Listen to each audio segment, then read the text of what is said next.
174 passengers' worst nightmare.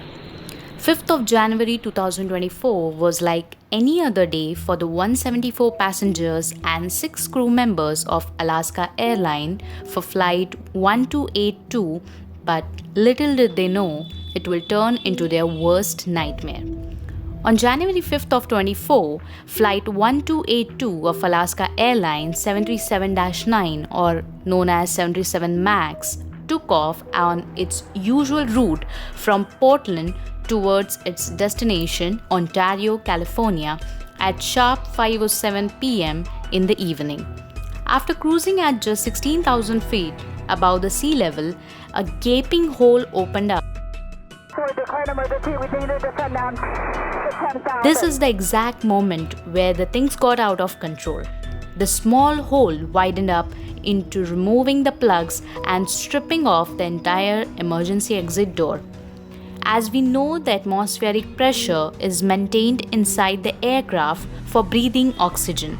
And because of the pressure difference between the low pressure outside and comparatively high pressure inside, any small hole can create a suction in the airflow, thus widening the structure. Cabin started losing pressure and pilots decided to turn back the flight to Portland for emergency landing. Just 20 minutes after the takeoff, flight was landed back again, luckily with passengers and crew unharmed.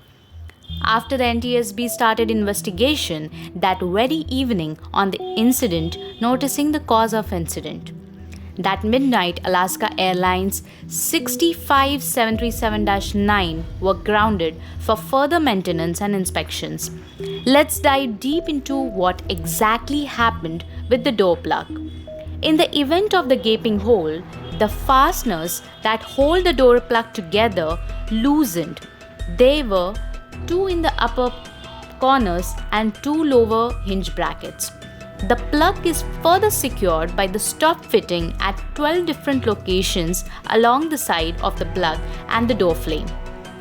The fitting holds the plug in place, preventing it from being pushed out of the airframe, according to the NTSB investigation. The plug measures 26 by 48 inches and weighs around 63 pounds. All 12 stop fittings became disengaged during the event and the guide tracks on the plug were fractured as well.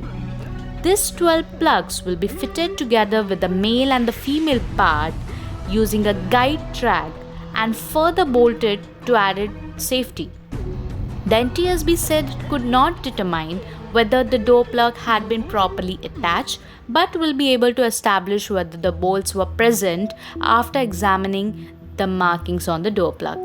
737-9 has an extra door, typically installed for the low-cost liners such as Ryanair, using the extra seats that require more path for evacuation.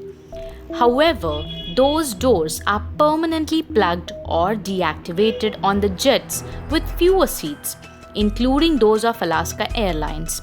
For giving more seat arrangement, usually these doors are plugged. In 737-9 of Alaska Airline, it gives them added advantage to move seats from 189 to 230. Airline can activate these doors later as per their convenience. The fuselage of the Boeing 737 is made by Kansas-based Aerosystem (SPRN), which separated from Boeing in 2005. The Spirit manufactured and installed the particular door that suffered the blowout.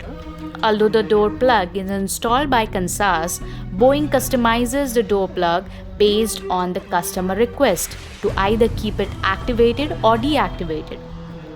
This plays the vital role in the theory of how the door plug's fasteners were loosened.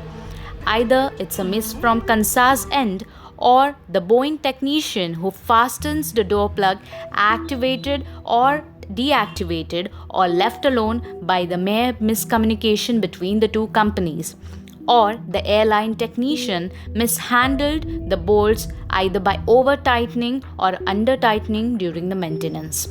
Well, The theory cannot be justified until backed up. So, awaiting the further clarification from the NTSB board will give a precise answer. Until then, a regulatory inspection and maintenance approved by FAA is carried out to bring the aircrafts back to service. Thank you for watching this video. If you love watching investigations, do subscribe to this channel.